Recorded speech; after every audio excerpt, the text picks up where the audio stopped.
the great fundamental issue now before our people can be stated briefly. It is, are the American people fit to govern themselves, to rule themselves, to control themselves? I believe they are. My opponents do not.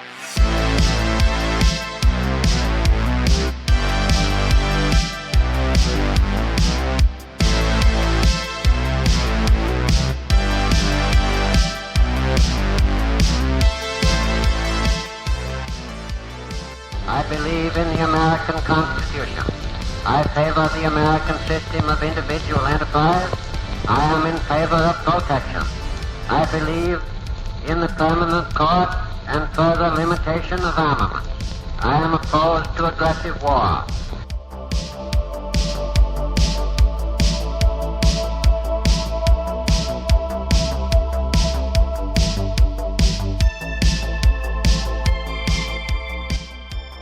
In the councils of government, we must guard against the acquisition of unwarranted influence, whether sought or unsought, by the military-industrial complex. We must never let the weight of this combination endanger our liberties or democratic processes.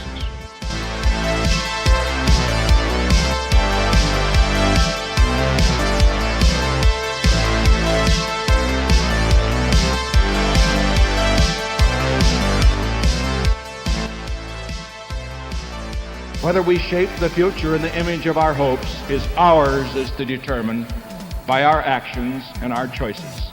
If we succeed, generations to come will say of us now living that we mastered our moment.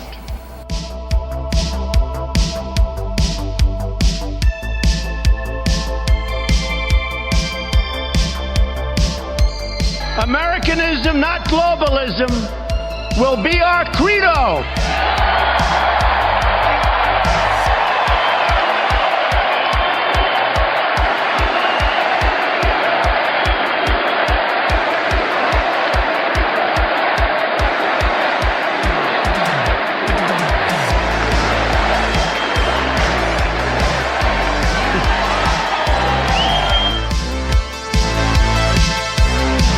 Putting America first.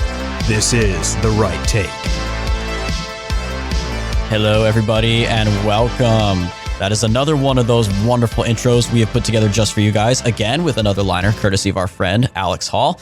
I'm Eric Lendrum, here with my co-host Jacob Grandstaff, and we've got a lot on the menu for this episode today, guys. Of course, we are talking more about 2022, some more very interesting developments in the upcoming midterm elections. We're going to talk a little bit of foreign policy, not the kind of foreign policy you thought we were going to ever address on this show. Foreign policy involving what some people refer to as America's hat. Other people like to call it the 51st state. Our neighbors to the north, Canada. And of course, we have to address what's going on there. And among many, many other things. But to get started off here, we got to have the more breaking updates here. Really big developments, I think, in, as I have said before, as we have said many times before on this podcast, multiple times, the most important election this year is not even the general election, the midterms. Again, it's pretty much all but given that Republicans will take the House of Representatives back. The Senate, I don't know. But realistically, the most important election is the primary election. All the elections to determine who the nominees will be for governors, for senators, for members of the House of Representatives, and particularly pitting America First / MAGA candidates, Trump-endorsed candidates, what have you, against establishment candidates and rhinos, particularly, the impeachment Republicans, the pro-impeachment Republicans in the House and the Senate who voted to impeach Trump the second time, among other things, the big business-funded candidates and whatnot versus the grassroots candidates. I would argue, and Jacob, feel free to disagree with me here, I would argue no primary election is more important than in the state of Georgia. There are some that are pretty big deals. Again, we've talked about on the show before. I think the Ohio Senate race with J.D. Vance is a big one.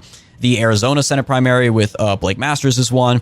You talking about the Senate or the governorship? I was going to say actually in general, overall, because between Senate and House, there are a few big ones. Washington's 3rd District, where former Green Beret Joe Kent, endorsed by President Trump, is running against Jamie Herrera Butler, the incumbent Republican. She's one of the pro-impeachment Republicans. So all across the spectrum in all the varying offices. But I think nowhere is it more important than Georgia, because in two elections there in particular, you do have the Senate election with Herschel Walker running against Raphael Warnock, but he's all but guaranteed to win the nomination. In the primary, you have two very hotly contested statewide seats. And that is, of course, Secretary of State Brad Raffensperger seeking re-election and Brian Kemp, both Republicans, both incumbents, seeking a second term this November. And both are being challenged from their right. Now, the question, of course, is who is going to challenge them. In the governor's race in particular, it was a little bit messy, but that field just got a lot less messy. He previously was facing two challenges. One is David Perdue, the former senator who was narrowly defeated in 2021 under very suspicious circumstances. And as we mentioned before, the Perdue name is a big name in Georgia.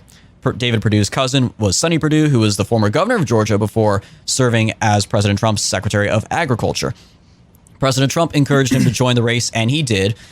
And it seemed like it might as well have been just a one-on-one between the two of them. But there was a third candidate in that race, a name some of you may be familiar with, and that is former state representative Vernon Jones, an African-American who for the longest time in his life was a Democrat. But he made a big deal out of in 2020, announcing while still serving in office that he had switched from Democrat to Republican, and he was unapologetically supporting President Trump's re-election as a black man and a Democrat, a former Democrat in Georgia. It was a pretty big deal. He's known as kind of a rebel rouser, giving some great speeches and fiery rhetoric in interviews and whatnot.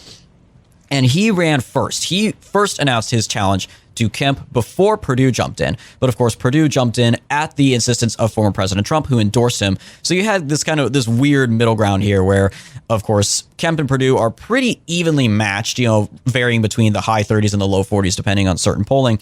And then Jones was always way further back at like maybe 10%, the low double digits, give or take. Not enough to guarantee him a spot in the runoff election for the nomination. Because remember, Georgia, kind of like California, has runoff elections for their primaries. If no candidate in the primary gets above 50%, then it goes to runoff between the top two. That's what happened in the Senate elections. So it was guaranteed that Jones was not going to advance to the runoff. It was always going to be Perdue versus Kemp. But the question is, would he be enough of a spoiler that it would be forced to a runoff that would drag it out even more, so that at that point, regardless of who wins, it's just a messy, bloody brawl to the end there? Well, Vernon Jones has announced he is finally changing his mind. He has dropped out of the race for governor. And instead, apparently at the insistence, again, of former President Trump, he is going to run for Congress in the 10th congressional district. And that's actually directly tied to the previous races I mentioned.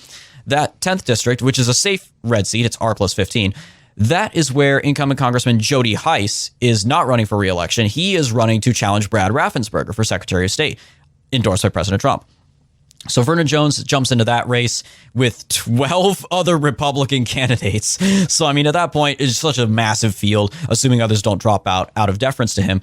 With the name recognition and the backing of former President Trump, he's probably going to win that election and probably going to go to Congress.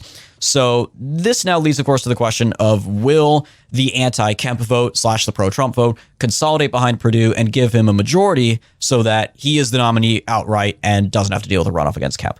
So that's a pretty big deal. Again, I think Georgia is ground zero. Again, Kemp and Raffensperger in particular refused to do anything about the voter fraud. Kemp, in the months leading up to the election, bowed to Stacey Abrams on multiple occasions and negotiated several compromises with her, outsider, voter group, voting rights group, allegedly, and whatnot, and Democrats in the legislature to implement several, COVID restrictions for voting. And of course, Kemp was even worse, and they did nothing to control the voter fraud as the election was unfolding, and Trump publicly called them out for it. And the media, of course, is always gaslighting and saying, oh, Trump's mad because they wouldn't overturn the election. He wasn't asking them to overturn the election. He was asking them to fortify it. I know the left likes using that word, to fortify it. That's their code word. But realistically, he was asking them to secure election integrity. So I think this is a pretty big deal, and we should definitely be keeping a close eye on this one. Jacob, what do you think? I was never a huge Vernon Jones fan, to be honest with you, from the very beginning. I liked some of the stuff he could say and do. Like, he definitely is. You could argue he's kind of a gimmicky candidate. Like, again, the big deal, like a black Democrat now switching to Republican to support Trump. Like, that was a big deal at the time. Again, the Blexit movement and all that, when people thought that like Trump could get a historic share of the black vote in 2020, which unfortunately did not happen. But yeah, I think is my issue is that he switched so soon. I feel like he would have served the cause of conservatism and traditionalism much better by just remaining a Democrat. Exactly. Yeah. Because certain Democrats can help us out by remaining Democrats like, Joe Manchin and Kristen Sinema, among others. But yeah, and I definitely agree. Switching parties so soon and then immediately diving into a run for governor was definitely a little bit too much too soon. But hopefully, Congressman Jones in the near future, presumably, will be able to continue doing his fire breathing from the halls of Congress, which will be great. And Georgia elects some pretty good Republicans, obviously. They got Marjorie Taylor Greene there. They got a few others. So we'll have to keep an eye on that.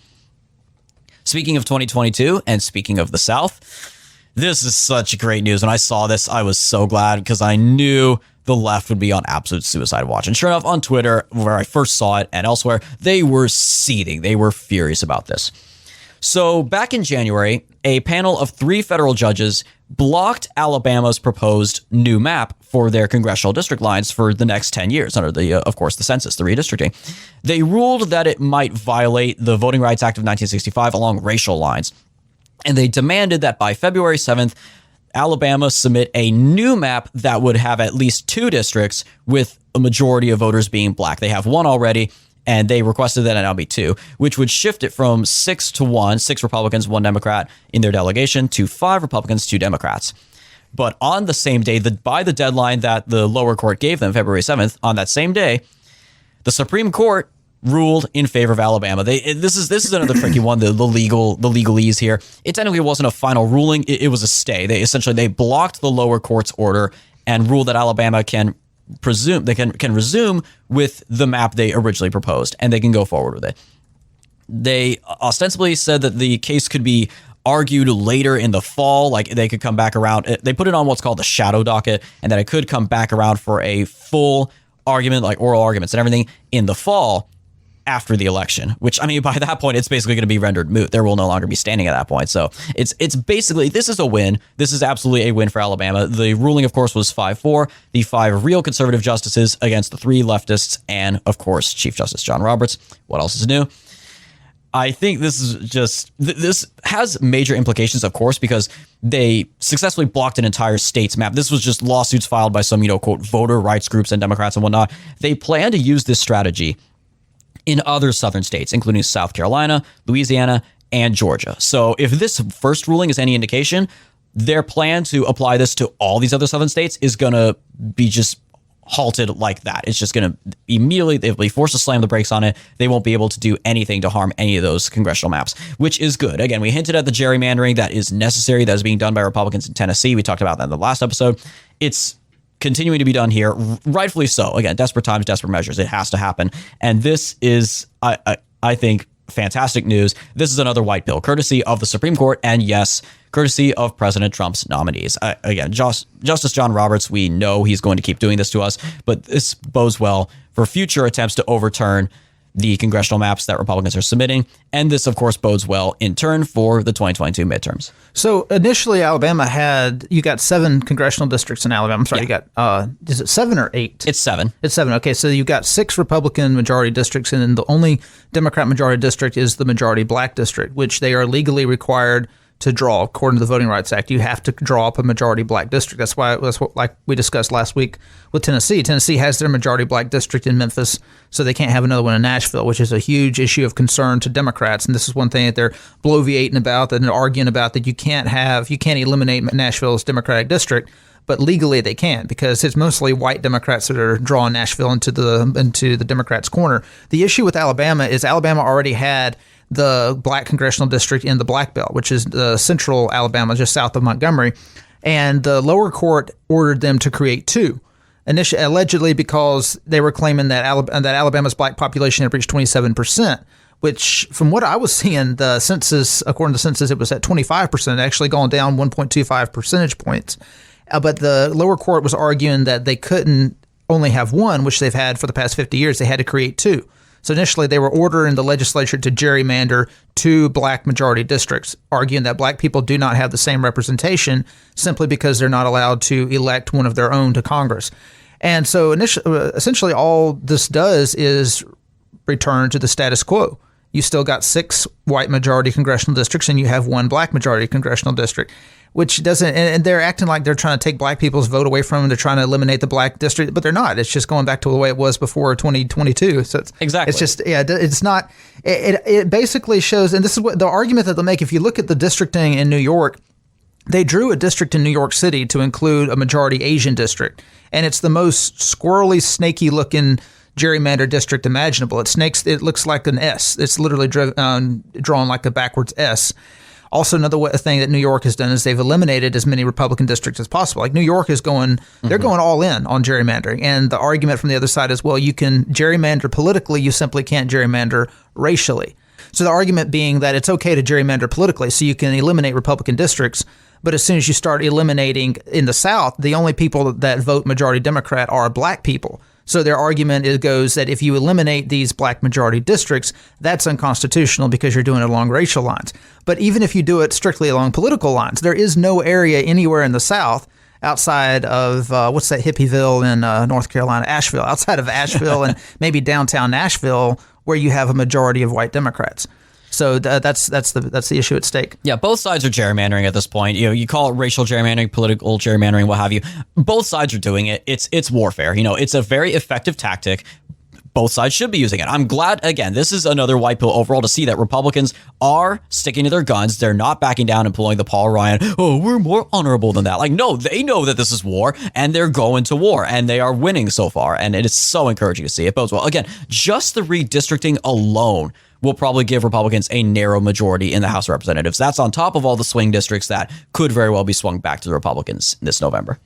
So one of the things that has probably been in the news lately that you probably noticed is the trucker revolt that's going on up in Canada. The glorious tens of thousands of truckers honk-pilling this capital of Ottawa. So I haven't really been paying too close attention just because I'm focused more on American politics than I am Canadian politics. Mm-hmm. But I saw this article. I guarantee you this is like the first interesting thing that's happening in Canadian politics in recent memory. It's definitely the most interesting thing that's happened with right-wing Canadian politics probably in their entire history. Because what's interesting with Canada, just a little backstory on Canada, is their nationalism is inherently left-wing. Because a Canadian nationalist does everything he can to distinguish Canada from the United States. And the way they distinguished Canada from the United States going back to the 60s was to be as far to the left as possible without being straight up Marxist. It's like they have their very humble little house, maybe a nice little 2-story house, but to the north. And then directly south of them, right next door, they have this gargantuan mansion that is the United States of America. And it's like, we've got to differentiate ourselves somehow. So the big old fancy mansion has American flags. So they're going to put BLM flags in front of their house, basically. Yeah, they're trying to do anything they can to basically give America a black eye, which is interesting when you consider the anti-American sentiment that exists among Canada, particularly among their elitist class, when we're their biggest friend and ally and trading partner. We've never done anything to Canada. Like, why would they? It's very, but when you dig into it, it really is class based. Their animosity and their hatred of America and Americans, all things Americana.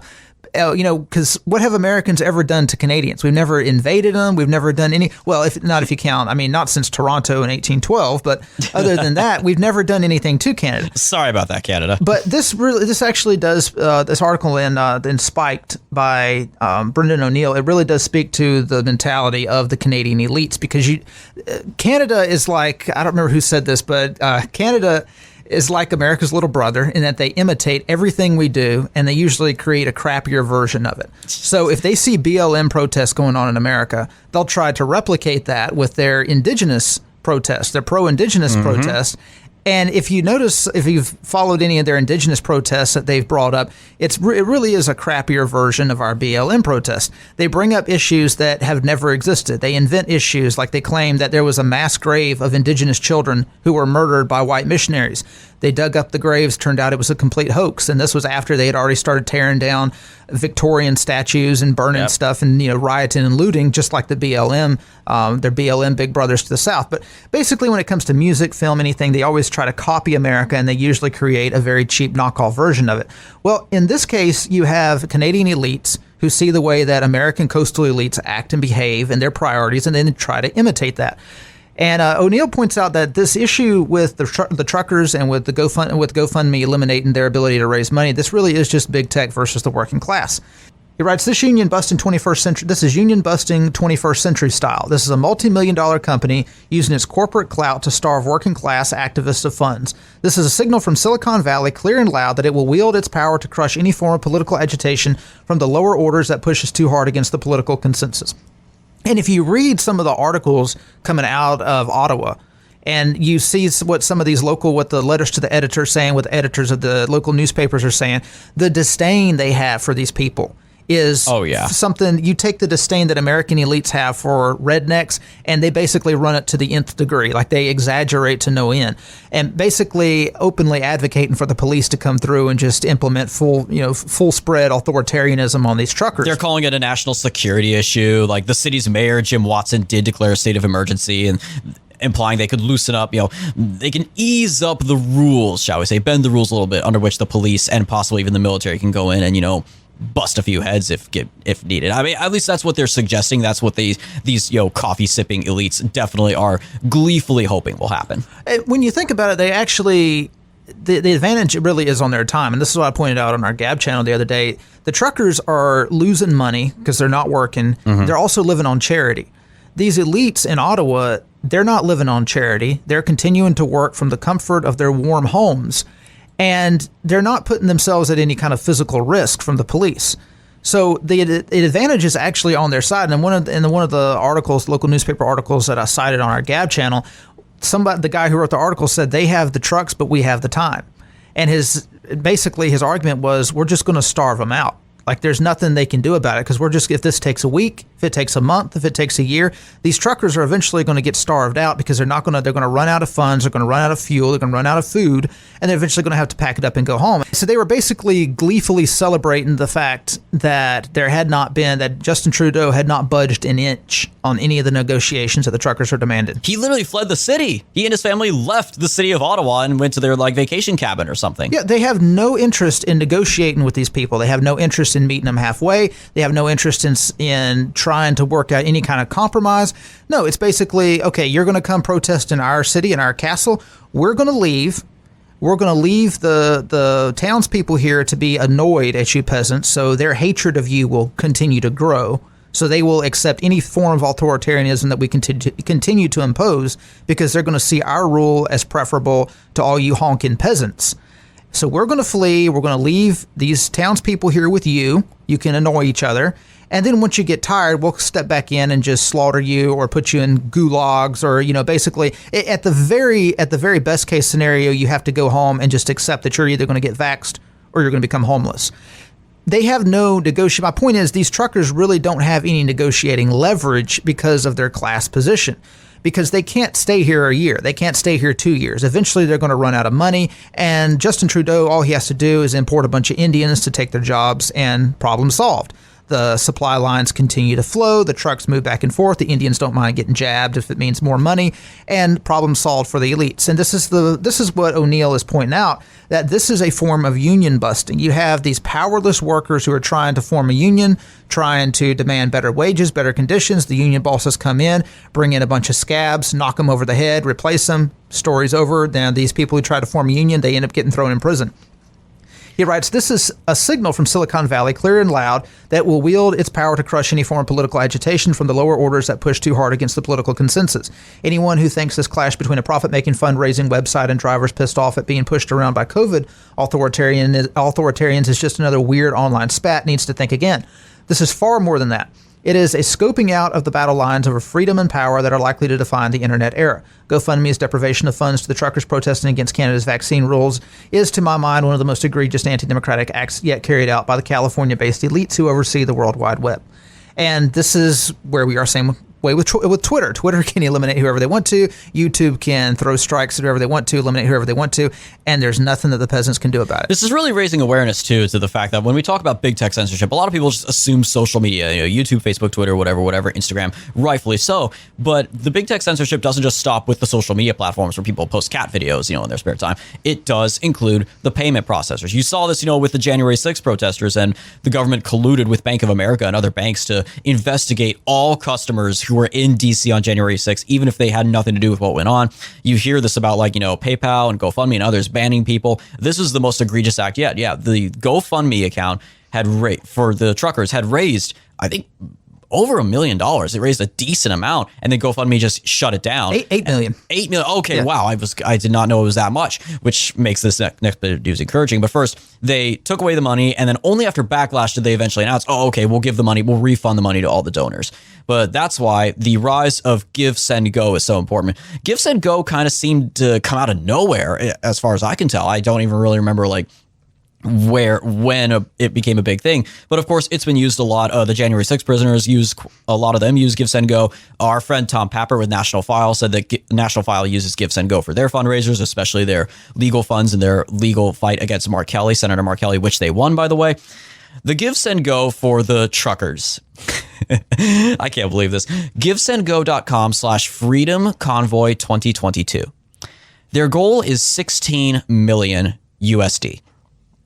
On Monday, they had raised about 5 million, which is 31%. By Tuesday, the very next day, it had jumped to 42%, $6.8 million, a rise of nearly 2 million in 24 hours. That is just mind-boggling to me. And look through, and it shows you a feed of the recent donations. I'm looking at it right now. $10, $75, $50, $78. Interesting.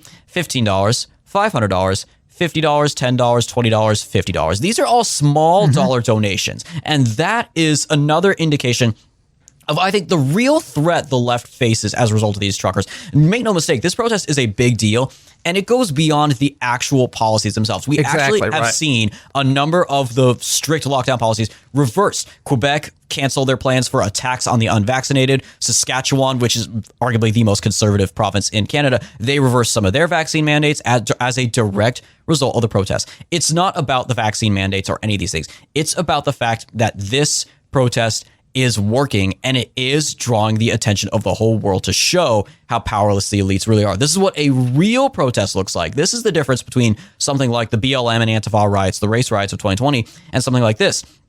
In this protest, they have been completely peaceful and respectful. The worst they got is honking nonstop at like 3 a.m, which, again, residents of Ottawa complained was keeping them awake at night. Oh, boo-hoo. They didn't burn any buildings. They didn't tear down any statues. On the Wikipedia page, even for Freedom Convoy 2022, the talking point that is being spread by the media, this absolute gaslighting, I'm sick of this.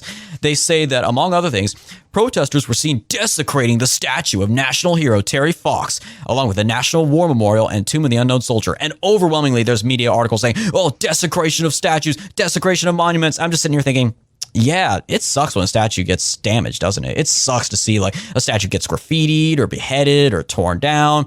Why are they upset about the desecration of these monuments to white supremacy? Exactly. Well, oh, that's a good point. You're right. Yeah, Terry Fox was a white guy, among other things. And most of these soldiers commemorated by these memorials, yeah, they're white. But that's the thing. They're not desecrated. You see pictures of it. You're not going to see any pictures of the National War Memorial or Canada's Tomb of the Unknown Soldier with, you know, BLM spray painted on it. You're not going to see them carved up with a pickaxe or something, or torn down by 100 protesters with rope. No. The desecration of the statue was someone put a MAGA hat on the statue and put an anti-vaccine mandate sign, cardboard sign, in its hands. Wow. Which, technically speaking, if you want to go by like the code or whatever, or these national federal monuments, technically that qualifies as desecration. Yes, like in America, you could get fined for doing that, but that's not desecrating it. You take the hat off, you take the sign off, the statue's fine, all right? It's not being desecrated. If it had been a bunch of indigenous protesters wanting to pull these statues down, the people who wrote those articles would have gone out there and joined them. Oh, exactly. Absolutely. It's absolutely mind-blowing. But the gaslighting continues. Among other things, they say like, oh, some of the truckers were seen carrying swastikas around. And coincidentally enough, not a single photo or video has emerged of that. You won't see any photographic evidence of a swastika being waved. There was one guy with a Confederate flag, which that doesn't even make sense considering this is Canada. You know, Canada has nothing to do with Confederacy. Oh, and it had a truck in the middle of it. A Confederate flag with a truck in the middle of it. Where do you find something like that? Yeah, exactly. That's something that's made online, probably manufactured specifically for this purpose. But even then, the Nazi thing, the alleged swastika / Nazi flag, even if that was a person who was there, even if that happened, again, there's no photographic evidence. You would think either, okay, someone did that, they would immediately be doxxed and we would know their name already and they would have been fired. No reports on that. Which leads me to conclude, more likely, probably more in line with the one and only guy who had a swastika flag at Charlottesville during that Unite the Right rally. Anyone walking around with a swastika flag is a plant who is there deliberately to be an agitator, to try to make the protesters look bad by swinging around Nazi imagery when literally not a single person there otherwise. It's all Canadian flags. It's some references to Trump, some American imagery, because obviously this is very Trump adjacent. But you're not going to see anybody unironically swinging around a Nazi flag. So just the gaslighting continues. And to me, it culminates in this article. Of course, it had to be The Guardian. I saw this headline and this was just too good to not share. I'm not going to riff on the whole article. I'm just going to give a highlight of this and let you guys decide for yourself.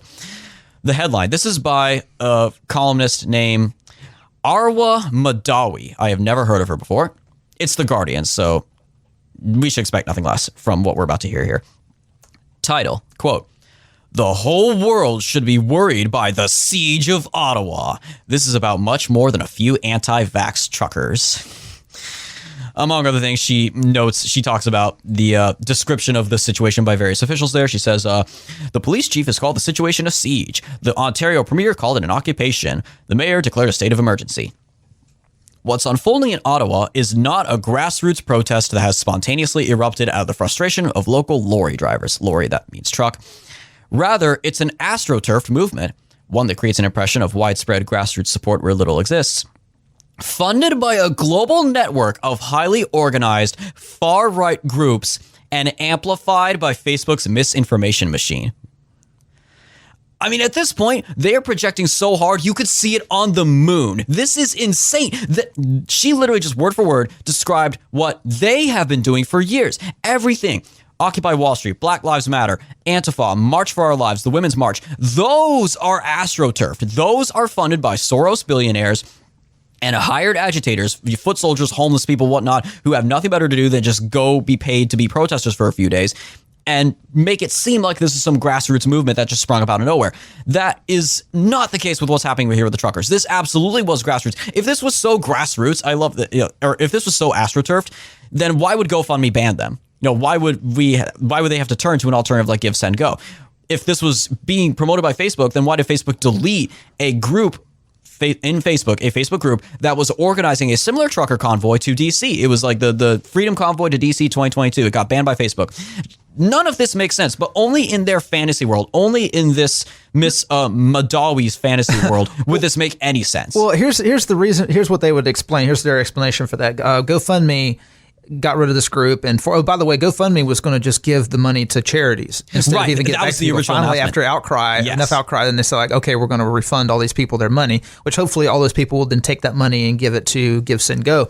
But the thing about this situation with GoFundMe is they would argue, well, GoFundMe's CEO is simply exercising stakeholder capitalism. And stakeholder capitalism is where you have all of these woke corporate executives who look at all the racial discrimination, all the evils of Western capitalism, and basically what the white man has created. And they try to use their billions to counteract that and bring equality to the world and bring a little dose of humanity to the world. That is the idea behind this concept of stakeholder capitalism. And so they would argue that by deplatforming these people, they are simply counteracting what would be a right-wing rising tide of fascism. So they're performing a public service by getting these people off their platform. The same goes with Facebook. Interesting note about GoFundMe's CEO Tim Cadigan.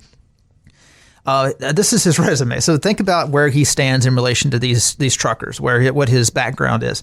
So he was a pioneer in advertising technology. He served as the CEO of OpenX, as a Yahoo executive for the fundraising and consumer search business, and as VP of search at Overture.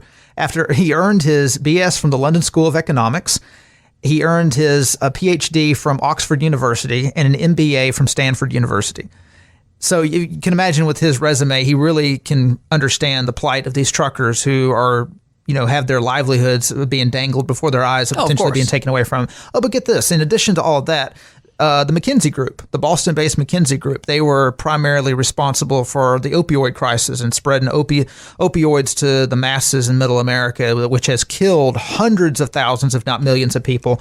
This guy was a consultant at McKinsey before becoming the CEO of GoFundMe. So as you can see, his career path has been with companies that are doing everything they can to suck the lifeblood out of Middle America and reorient that toward the coast, to basically redistribute wealth from the bottom up, from the middle class in the middle of America to the wealthy elites on the coast.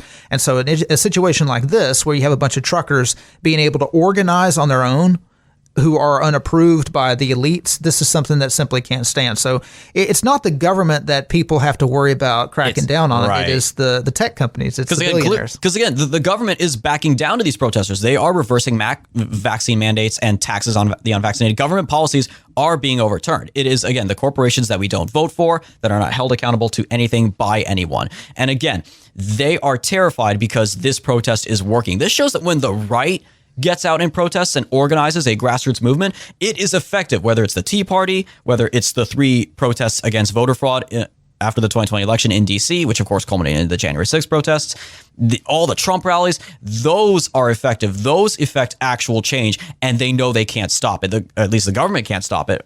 So they have to rely on their buddies over on Wall Street and in big businesses to do their dirty work for them.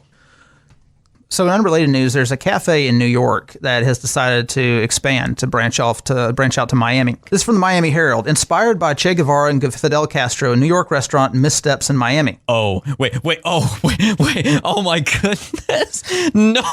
So a Mexican hangout where the late Cuban dictator Fidel Castro and Che Guevara plotted the Cuban Revolution is the inspiration behind a New York City restaurant opening a location soon in Miami. Miami is having its problem with this. Cafe Habana, set to open in Miami in the spring of 2022, according to its website, opens its first location inside a converted New York diner in 1997. The concept is a fusion of Cuban and Mexican cuisine with a backstory rooted in communist revolutionary lore. So why don't they just have a fusion of Cuban and Argentinian cuisine? Because, I mean, Che Guevara was Argentinian. You would think that would make more sense. What's the Mexican cuisine doing here with the Cuban cuisine? Yeah, that's like a weird crossover, historical fiction crossover between Fidel Castro and Pancho Villa. That obviously never happened. Like, oh my God. Inspired by a storied Mexico City hangout where, okay, this makes sense. All right. Inspired by a storied Mexico City hangout where legend has it, Che Guevara and Fidel Castro plotted the Cuban Revolution. The flagship Cafe Habana location was created out of an old school New York diner in 1997. 18 years later, Cafe Habana remains an institution, reads the description on the restaurant's website. Isn't that like also symbolic right there to say a New York diner in 1997 was replaced with this Che/Castro worshiping garbage? Can you imagine what that diner was, probably what it was like before it got replaced with this? It was probably like a good old American diner, right? The kind of thing you'd see on Seinfeld, right? Well, this 1997. I mean, the date makes sense because 1997, 1998, that was when the hipster revolution started to take off in Brooklyn. That was when you had a bunch of college-educated hipsters moving into Brooklyn and turning everything into capitalist Marxism, basically taking all the Marxist ideals and the slogans and the aesthetic and turn it into a capitalist enterprise. That information was scrubbed from the restaurant's website. That is the information that's the meeting place in Mexico City between Che and Fidel. It says that information was scrubbed from the restaurant's website and Google in the days after people in Miami discovered the restaurant's backstory. The Soho restaurant's website still displays a Brooklyn mural of the late rapper Biggie Smalls. Wait a minute. Why would you have a rapper of Biggie Smalls? Wait, a mural of Biggie. Wait, what? This just gets weirder and weirder. What's going on here? Who sang the song Get Money, painted as Comandante Biggie. A city with a huge Cuban expat population, a restaurant that celebrates the plotting of the Cuban Revolution by the two communist leaders and rebrands American cultural icons as communist propaganda can expect pushback. That's putting it kind of mildly. That's like if you try to open up a restaurant dedicated to Adolf Hitler in Israel. What do you think's going to happen? Local social media personality Josue Alvarez posted about the restaurant changing its origin story on its website. Okay. He said, quote, "I'm sorry, Sean Meenan." Sean Meenan is the guy who runs the restaurant. Meenan, a really Hispanic, a really Spanish last name. Oh, of course. "I'm sorry, Sean Meenan, but here in Miami, there's two things we don't accept: communism and gringos making croquetas." The restaurant calls its founder, Sean Meenan, a fifth-generation New Yorker, an eco-conscious philanthropist and visionary entrepreneur. That's such a New Yorker thing to say. My goodness. So here's what's going on. So you have a bunch of communists who came to New York, mostly from the Soviet Union and Russia back in the 19-teens, 1920s. And when the Cuban Revolution took place, they, of course, sided with the communists. And they took on the imagery. These are the people who sent their kids to Stanford, to Yale, to Harvard, to Princeton, to Berkeley, and they all wore the Che shirts. They all supported the Marxist revolutionaries who sided with the Soviet Union. Many of them made pilgrimages to Havana. They made pilgrimages to Moscow. And so when the Soviet Union fell, their kids, their red diaper baby kids, they, of course, had college educations. They were able to command high five-figure salaries. So they took their money and they went and bought some crap joint over in Soho. And because they had a little bit of a trust fund, they wanted to do something that wasn't necessarily, basically that would clear their conscience for engaging in capitalism. So they would open up a little coffee shop that was Marxist themed. They would open up a little cafe that was Marxist themed. And by very much envisioning themselves as the next Fidel Castro, Che Guevara by transition, just by virtue of like, oh, we're in a place just like where they met. Could the next Che and Fidel be right here among us? Like that does kind of speak to the mentality. So you got this area of these brainwashed Marxist idiots living in this neighborhood, and they've got this cafe, and they all cater to their own Marxist needs. They live in a bubble, and in their minds, they're thinking that people who aren't WASPs, who aren't white Anglo-Saxon Protestants or even white Anglo-Saxon Catholics, that they're all oppressed. So if they take a cafe that's Cuban-inspired and they move to Miami, a lot of them probably are thinking, hey, there's a huge Cuban population in Miami. This thing is going to be a huge hit. I mean, they know who Fidel Castro is, right? Like, they know who Che Guevara is, right? Like, they're going to love this place. They don't have any concept of what these revolutions that they supported actually meant for the people on the ground, for people in real life. So, yeah, you're right. This is such a New York thing. You take an American rapper who is a part of the American underclass, who is railing and rapping against the machine, rapping against the man, against the white folks who are at the top of society, and you turn him into an Hispanic Marxist revolutionary, and you create a mural and put it on your Mexican-Cuban fusion restaurant that is based on the cafe where Che and Fidel met. And then you put it in Miami. I don't know, maybe they're thinking, hey, there's a lot of black people in Miami too. They might see Biggie Smalls and they'll be like, hey, yeah, this caters to our needs as well. Oh. But this is really a type of hipster imperialism. And this is what's been going on all over the country over the past 20 years. The Brooklyn-based hipster movement, they took their basically Marxist-inspired capitalism, and they've been infecting every single city in the country. And if we had cracked down and used a little authoritarianism back in the 60s and 70s, we wouldn't be dealing with this stuff. But it's almost like, you never know. I mean, I hope they have fire insurance. That's all I can say. I was gonna say, it's almost like, paying tribute / praising the guy who slaughtered maybe their ancestors or even, the relatives they knew in their lifetime. Setting up a restaurant dedicated to that guy. Yeah. It's almost like that's not a good idea, Like it's mind-boggling too. It's because I don't believe these are stupid people. They've never dealt with any pushback or resistance to their ideas or their rhetoric whatsoever.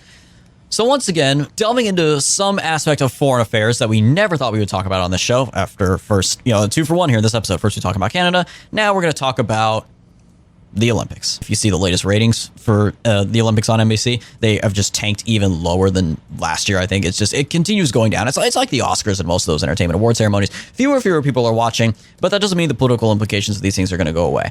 So, of course, as you know, the Olympics are being held this year. The 2022 Winter Olympics are being held in China. And there's a lot of talk, of course, about, on the right, and we're seeing a lot of this from Breitbart in particular is one that I noticed. A lot of people covering it from the perspective of China's guilty of human rights violations. We should just keep calling these the genocide Olympics, the genocide games.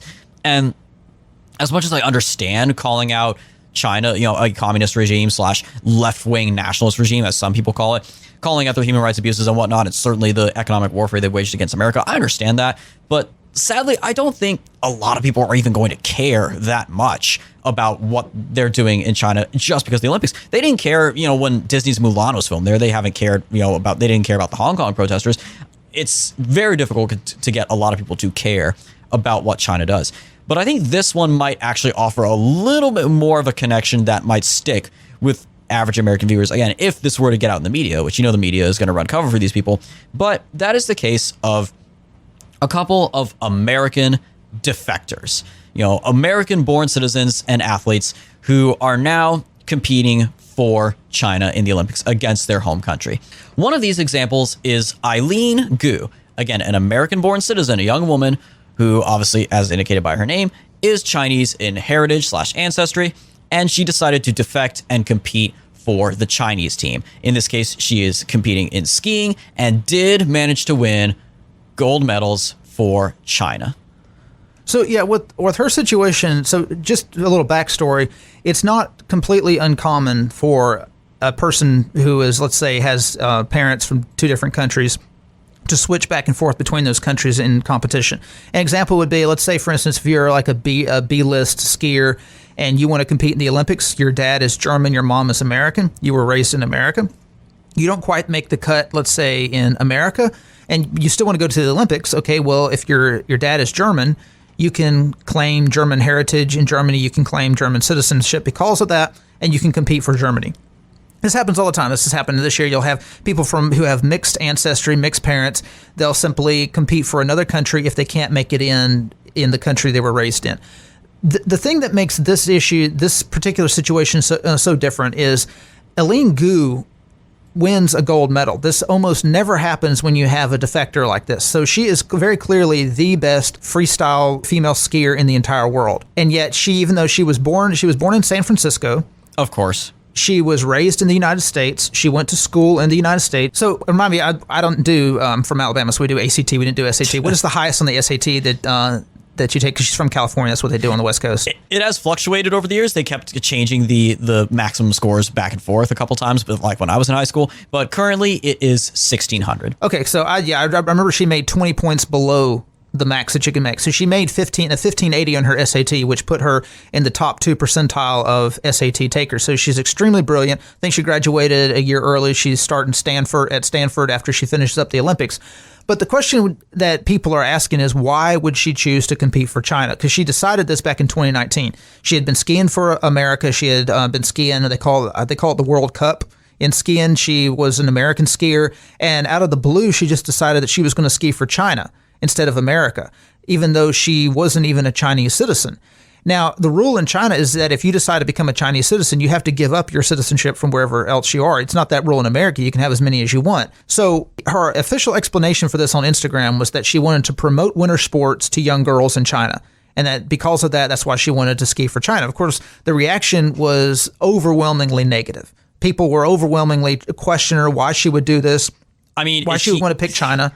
Is she even aware of like the lack of opportunities for women in China in general, especially young girls? So this is kind of what she was trying to, this was her explanation, that she was trying to create greater opportunity for young girls in China, and that by skiing for China, she would somehow be able to do this. And this is something like Naomi Osaka, of course, is a Japanese Japanese American or American Japanese tennis player. The one who famously beat Serena Williams. Yes. She chose to play for Japan instead of the United States.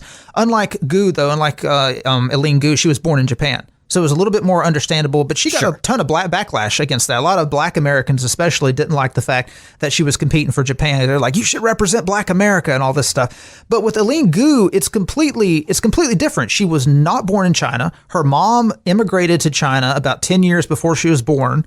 And she allegedly has an American father, although no one knows what his name is. No one knows where he's from. No one knows what he looks like. Oh. If you try to look up information on her father, it's a complete ghost. No one has any information on her. Was she raised by like a single mom? She was raised by a single Chinese mom and her Chinese grandmother in California.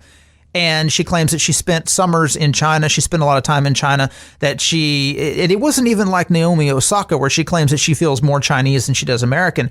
But the key to understanding why she would choose China is, whenever she was asked about it, this was her answer to that. Quote, "This was an incredibly tough decision for me to make. I am proud of my heritage and equally proud of my American upbringings." Notice she didn't say she's proud of her Chinese heritage and her American heritage. She's proud of her heritage. Right, the heritage which is from her China. Chinese, yes. Yeah. And she's equally proud of her American upbringings. Sounds to me like she's just happy to have, I guess, in her mind, the best of both worlds. She was raised with all the privileges of being an American, but she still gets to claim, the minority status of being Chinese. Versus, like, say, having been raised in China. To an extent, but this is the thing that we need to understand why, because this really is a huge black eye on the United States. The United States and China are in a global competition economically, socially, militarily, and culturally. And for a prominent American female skier, the best she was hands down the best freestyle skier in America, the best female freestyle skier in America. For her to defect to China, this is almost as bad as it would have been if an American athlete in the 1980s had defected to the Soviet Union. A lot of people are coming out and attacking her for it, but we need to understand why this is happening, why you have a situation where Simone Biles would give up the opportunity to win gold for America and just sit it out, citing her mental health. Why you would have a prominent American skier sacrifice what would be a gold medal for America and give the gold medal to China. She said she's proud of her heritage and equally proud of her American upbringing. So if you're faced with a choice, your heritage versus your upbringing, which one are you naturally going to choose? What is the natural human reaction to that choice? you're naturally going to pick your blood over your upbringings. Her father isn't in the picture. We don't even know if she has a father. We don't know. I mean, obviously she's not immaculately conceived, but we don't know where he's at. We don't know what he looks like. We don't know how American he is. Allegedly, he's an American. But even though she was raised in America, a lot of people are saying, well, she's rejecting the country that trained her. She's being ungrateful. But if she doesn't feel American culturally, then why would she compete for the United States? And I think this should create a greater questioning of why young American Olympians are not feeling that proud of this country. Why? What would prompt her to want to choose communist China over the United States? And all over conservative media, even in leftist media, neoliberal media, you have people questioning, okay, well, why is she choosing authoritarianism over democracy? But that's not really the choice that she's making. She's choosing her heritage over her upbringing. It's not political, it's racial, basically. It is racial, yes. It is not political, it is racial, and it is cultural. She feels, in another interview, she talked about how she really likes Peking duck and dumplings. She's fallen in love with the culture, the food, and of course in China she's a megastar. Her face is all over all the billboards in China. She's gotten all kind of advertising deals in China. She's becoming a multimillionaire in China, making her big bucks in China, and it talks about how she's fallen in love with Peking duck and dumplings. And I was thinking to myself, okay, so let's imagine the situation is reversed. You have a Chinese person who has you have an American mother who raises her daughter, who is half Chinese, half American in China. She grows up, spends her summers in America. She falls in love with American culture and she wants to compete for America. What would be a comparable American food that she would fall in love with? She wins the gold medal and then says, oh man, I really love cheeseburgers and hot dogs. Exactly. Yeah, there's nothing, cheeseburgers and hot dogs. And this is why when you talk about American culture to other people, to foreigners, even to Americans, you ask them, what is American food? They're going to give you some kind of crappy corporate description of it. You ask them, what is American culture? They're either going to say America doesn't have any culture, or they're going to give you, or they're going to name Mexican culture or Chinese culture, some kind of foreign culture that Americans have appropriated and tried to make into our own. The point is, if the United States is going to compete with China on a global scale, you can't just compete militarily. You can't just compete economically. You have to compete culturally. And if you're not promoting your own culture to your own people, because think about it. Think about young Americans today.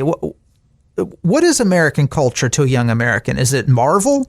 Is it DC? Video games. But the video games that they play are foreign. They're made in Japan. The anime is made in Japan. Yes. The food they eat is Chinese and Vietnamese takeout. What they get the most from American DoorDash. food they eat is like McDonald's and other fast food. Fast food, Burger King. junk food that's going to kill them at an early age. Soda. So this is the problem that especially American conservatives, because obviously you can't expect, and even neoliberals who like the country are going to have to grapple with. This isn't simply a matter. Of course, she supported Black Lives Matter. She supports feminism. She's going to, of course, support everything. Her mother is uber wealthy. She was uber wealthy when she came to America. She's going to support everything that the American elite class is going to support. I just want to give one quote that she gave whenever she was asked, because, of course, she's been receiving a lot of pushback over her decision to play for China.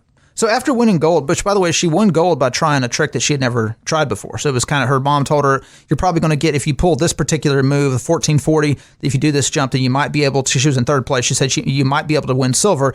She told her mom, no, I'm going to do the 1660. She ended up doing that. She'd never tried it before, and she ended up, hitting it perfectly and winning gold, which, by the way, this is she's going to star in so many Chinese documentaries over this. Propaganda films. She is a walking propaganda mouthpiece for China. In all the interviews she gives, the propaganda is on point. After she won gold doing the 1660 move she had never done in her life, she said, quote, I know I have a good heart, and I know my reasons for making decisions I do are based on a greater common interest in something that I feel like is for the greater good. So if other people don't really believe that's where I'm coming from, that just reflects they don't have the empathy to empathize with a good heart, perhaps because they don't share the same kind of morals that I do. And in that sense, I'm not going to waste my time trying to placate people who are, one, uneducated, and two, probably never going to experience the kind of joy and gratitude and just love that I have the great fortune to experience on a daily basis. If people don't believe me and if people don't like me, that's their loss. They're never going to win in the Olympics. That's exactly the smug attitude. She's talking like an American right there for sure. That's very much that smug attitude of like, oh, you're just jealous, you're just haters, like, oh, you just don't understand, like that. She cannot fathom the idea that maybe she's wrong or that it doesn't know any better. Yeah, I saw another screenshot. Someone, I don't know which social media platform it was, questioned her why she was competing for China. They weren't being rude. They just asked, why are you playing for China and not America when you were raised in America? Her response, cry about it. So she just asking a question. She has no interest in trying to placate American critics. She has no interest in trying to explain herself or endear herself to Americans. When asked about her feelings of nationality, she said, when I'm in America, I'm American. When I'm in China, I'm Chinese. But she very obviously does not identify with her American heritage. She just sees America as a shopping mall. And this is the problem. This is what we faced during the Summer Olympics. America has just become a shopping mall to Americans. And this is why Americans are tuning out of the Olympics. Nobody wants to watch people play for a country that does not bind them to blood. And check out these headlines. The Hollywood Reporter, TV ratings, Winter Olympics open with smaller audiences. Sports Illustrated, NBC on track for lowest rated Winter Olympics in American television history. Variety, TV ratings, Beijing Winter Olympics opening ceremony draws 16 million viewers, down 43% from 2018 games. New York Times, NBC opens Olympics with worst hand imaginable. Fortune, the second Olympics of the pandemic are set to start and they're already looking like a disaster.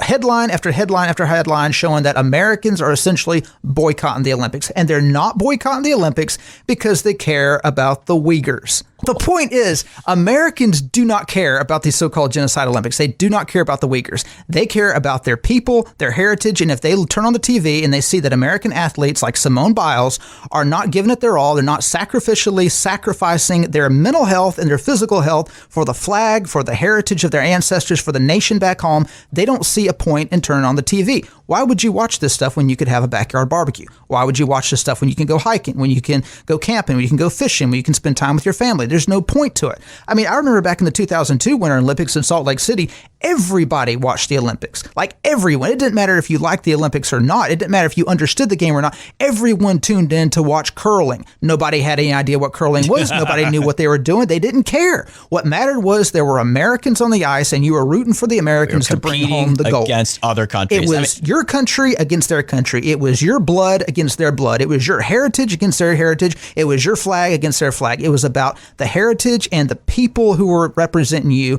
It was about the accent they spoke. They spoke American English. They were like you. Those foreigners were part of a different tribe. They were not like you. It was tribalism. And this is the point of the Olympics. And this gave us such legendary moments. Of course, the most famous arguably being in 1980 Winter Olympics, the Miracle on Ice, when not only the American team had an incredible comeback upset victory against the Soviets, but even the American sportscasters is cheering, do you believe in miracles? Yes! Like, even the media is, I mean, they're supposed to be non-biased, observers, but even they, as Americans, couldn't help but literally cheer live on air when the Americans pulled off that incredible victory. Mm-hmm. When they asked her, another question that the press asked Eileen Gu after she was done competing is about her citizenship. Because they asked her, now, according to China's laws, you have to give up your citizenship to be a Chinese citizen. Have you given up your American citizenship?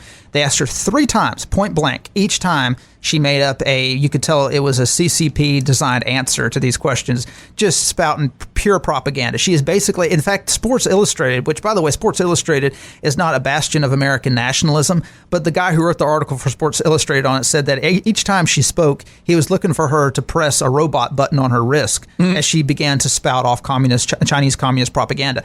But a lot of people, again, most people they've tuned out of the Olympics, so they haven't really been paying any attention to any of this stuff. But I feel like that's even worse than if every single American's eyes were glued to the TV and got to really bask in the humiliation, the national humiliation that this is. That our very best, essentially, sure, Mexico wasn't sending us their best, but we are definitely sending China our best. This is the ultimate downfall of any civilization.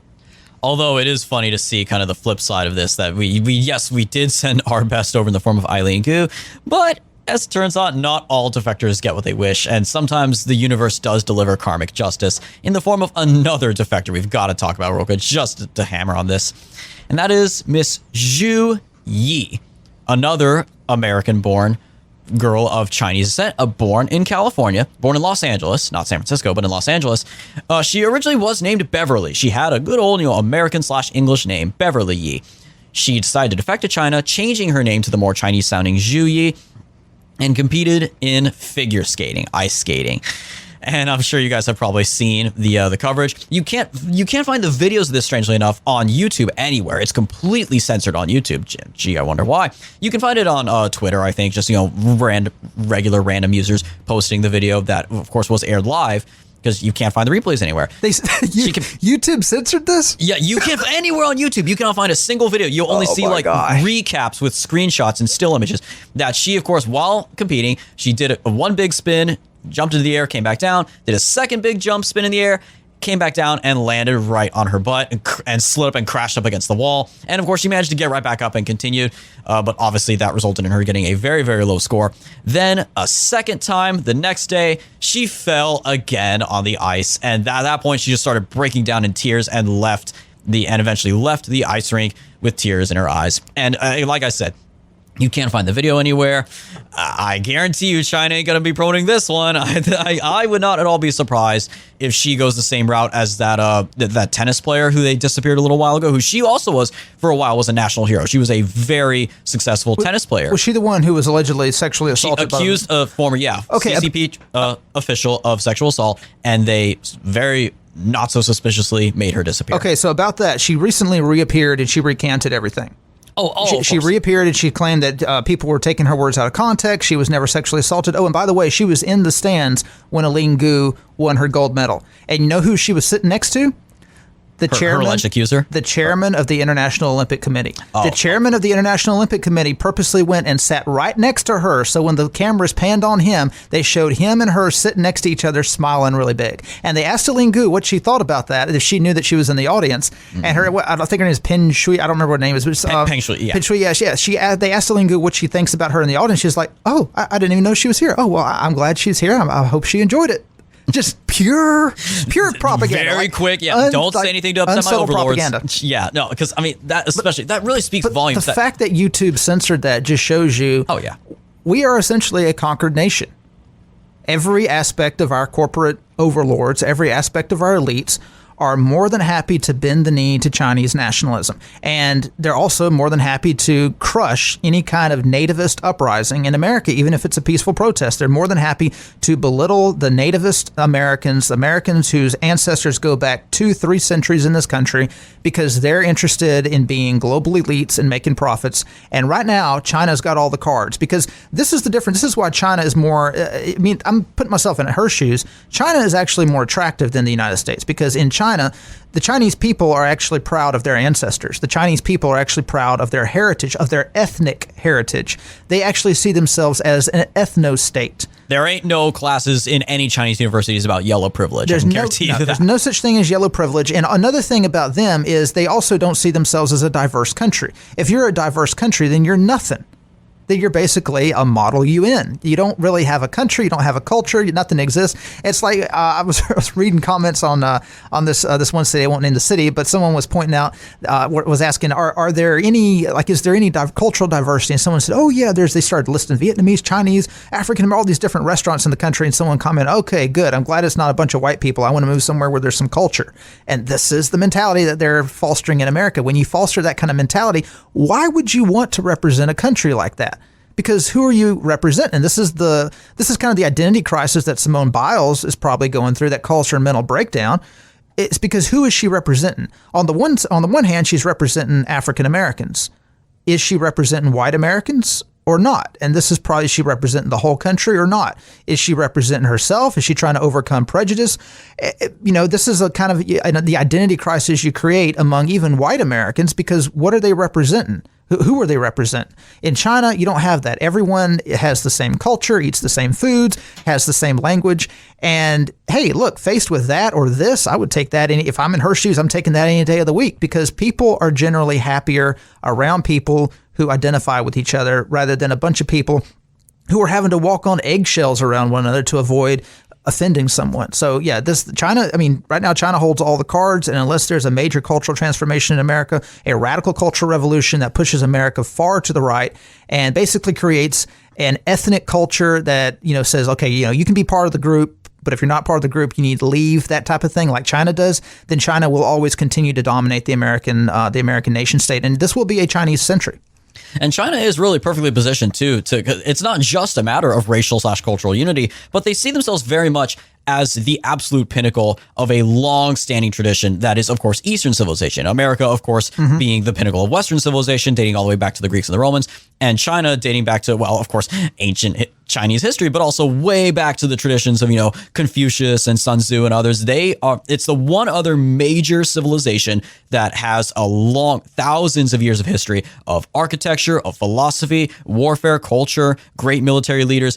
And they see themselves, they are the latest incarnation of that. They are going to be the dominant form of they're going to be the culmination. They see themselves as the culmination of thousands of years of Eastern history, just as we saw ourselves as the culmination of thousands of years of Western history. And again, given the current trajectory right now, they are probably going to reach even greater heights in the very near future, due in large part to our own complicity as a nation.